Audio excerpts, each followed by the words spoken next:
Welcome back to our channel Unique Law Adda. I'm Advocate Babita Shukla. Today we are decoding Chapter 5 of the POSH Act 2013, an important legal tool that safeguards dignity at the workplace, which includes Section 12 to 18, an essential part of ensuring fair and just treatment in workplace sexual harassment cases. We'll also cover important case laws, practical insights, and how these provisions work in real life scenarios. Let's start with Section 12. Chapter 5, Section 12 to 18. POSH Act 2013. This chapter, Section 12 to 18, deals with interim relief for the complainant, IC's power to recommend action, false complaints and penalties, compensation, confidentialities and appeals. Section 12. Action during pendency of inquiry. What are the provisions?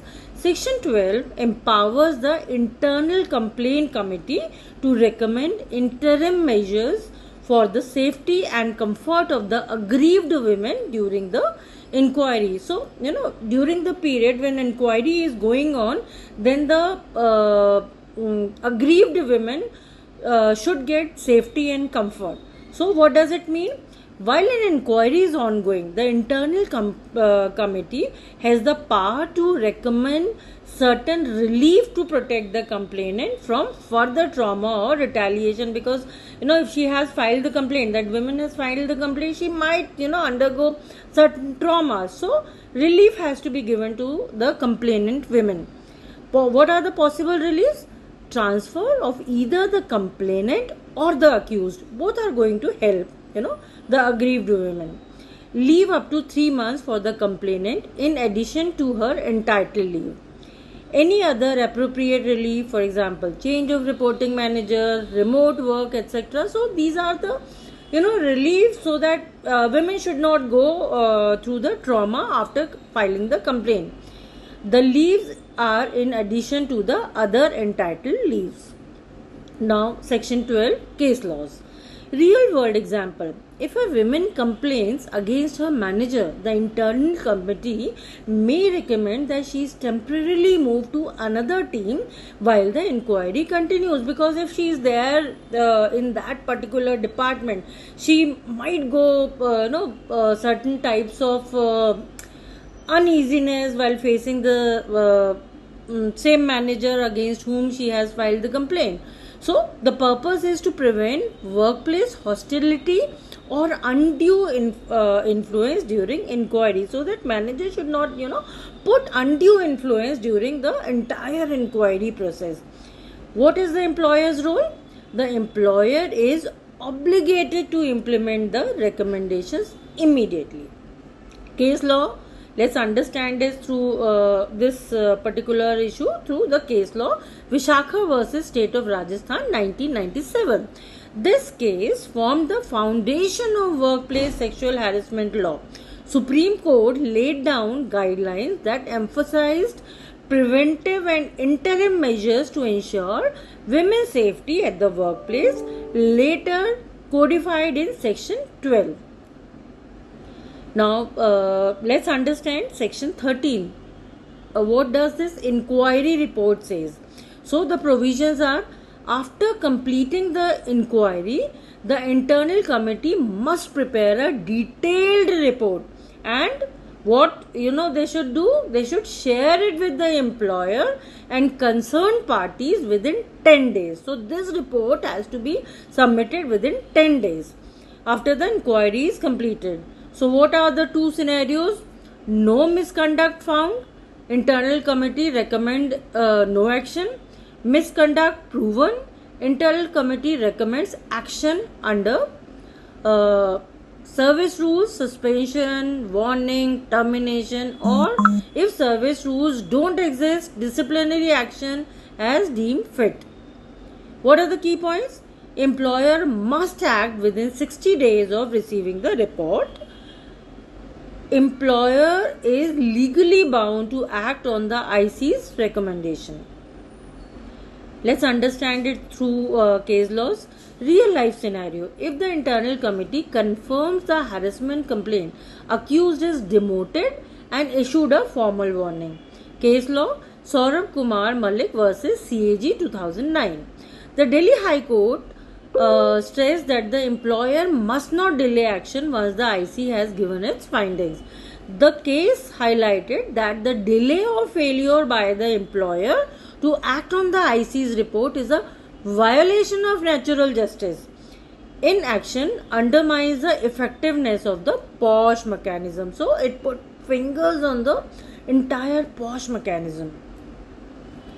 Now let's understand section 14. False or malicious complaints. What are the provisions? If the IC finds the complaint was false or filed with malicious intent or forged documents were used, it may recommend action against the complainant. However, inability to prove allegations does not automatically mean the complaint is false. The IC must have clear evidence and record reasons in writing before taking action. So,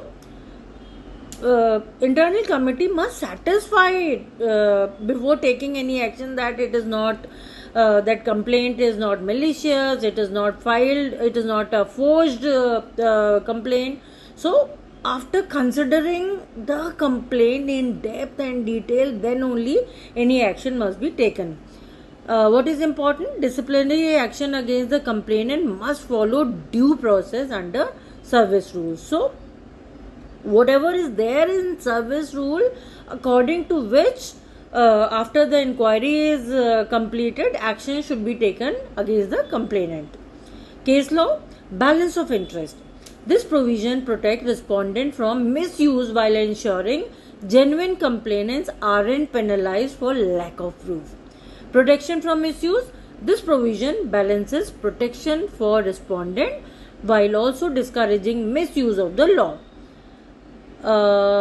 Let's understand it by case law. Sigma Byte Computers Private Limited versus Jyoti Yadav 2020. The Bombay High Court ruled that false complaint provisions should be used carefully. The IC must distinguish between malicious intent and a failed allegation due to lack of evidence. Now let's understand section 15. Determination of compensation. What are the provisions? If the accused is found guilty, IC may recommend monetary compensation to the complainant. So, complainant may get monetary compensation also. Factors to determine the compensation: mental trauma, pain and emotional distress. So, considering all these, mental trauma, pain, emotional distress, monetary compensation should be fixed. Career setback or loss of opportunity, medical treatment cost, if any, income and financial status of the respondent, feasibility of the payment. So after considering, these are the factors to determine the compensation. Now let's understand through case laws. Practical example is the complainant had to resign due to trauma. The IC recommends 3 lakh compensation for mental agony and job loss.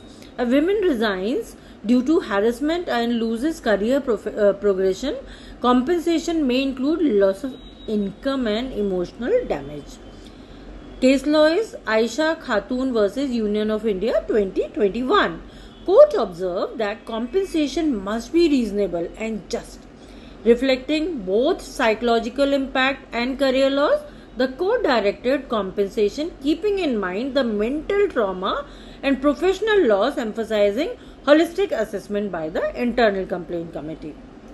Now let's understand section 16. So what does this section 16 says? Prohibition of publication or disclosure. So what are the provisions? Strict confidentiality. So under entire POSH Act, this confidentiality and that strict confidentiality is very important. So why? Because under this POSH Act, the complaints which are filed, they are putting fingers on somebody's character. These are based on sexual harassment. So strict confidentiality must be maintained during and after the proceedings, when the inquiry is going on or after the inquiry is completed. After the entire proceeding, this strict confidentiality must be maintained. Following must not be disclosed: name or address of the aggrieved woman, respondent or witness, details of the complaint or inquiry proceedings. Sorry.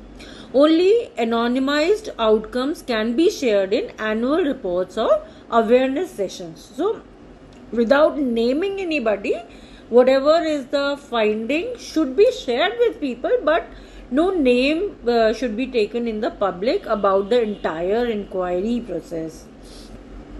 Let's understand it through a case law. Breach may lead to disciplinary action under service rules. Exception: final outcomes may be published for awareness. Purpose is to, but identities must remain anonymous, as we have discussed. So the purpose is to protect the dignity and privacy of both the parties, the person who has filed the complaint and against whom the complaint is filed. So dignity and privacy of both the parties should be maintained and ensure that no one is defamed or socially targeted. The purpose is not to defame anybody. The purpose is that whosoever has suffered should get justice. Section 17. What are the penalties for breach of confidentiality? If any person breaches the confidentiality under Section 16, they can be penalized under applicable service rules or under any other applicable rules, laws like IPC, etc. Case law: X versus Y, NZ, Delhi High Court, 2018. Publishing the complainant's identity on a website was held to be a serious breach, and the violators were ordered to pay compensation, and court awarded damages for breach of privacy and dignity. What are the important tips for employers? Train internal committee members and HR team regularly on maintaining confidentiality. So this confidentiality is a very important word, as I have shared in my previous slide. Now let's understand Section 18, that is appeal.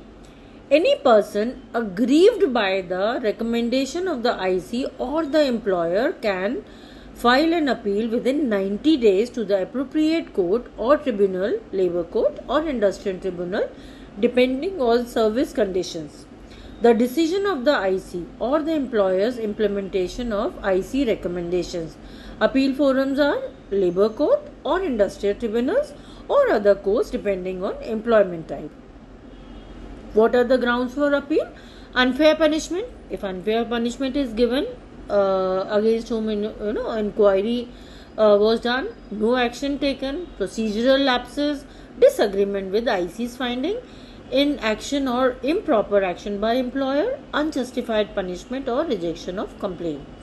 Real world example: if an accused believes the IC's process was biased, they may challenge it before a tribunal. This ensures a second level or review and protection from arbitrary decisions. Now coming to the conclusion, Chapter 5 of the POSH Act 2013 is not just legal text. It is a roadmap for justice, safety and fairness. Whether you are an employee, employer, HR or law student, knowing these provisions helps create a respectful and secure workplace. Understanding these legal provisions is not just important for HR or managers, but for every employee.